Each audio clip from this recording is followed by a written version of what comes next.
What is a substantial burden?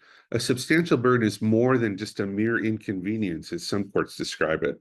If you're just not allowed to do something that you would normally like to do, but you don't have to do for your religious exercise, that would be a mere inconvenience. Think of a substantial burden as something akin to not being able to use your land for religious exercise.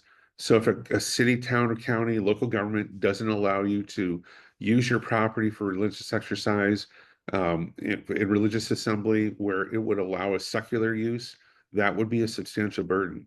If they're allowing like a movie theater, the same zoning district as a church, but they're not allowing that church to be there, that would be a substantial burden under the case law. It's defined very differently throughout the United States.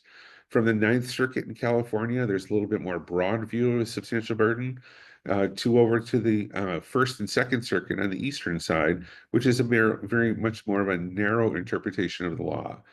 The Congress did not define substantial burden in the statute, so you have to look to the case law for that determination. And that's where we come in. We can help you look at the facts to determine if a substantial burden exists and whether you can assert that RLUIPA claim in a federal court litigation.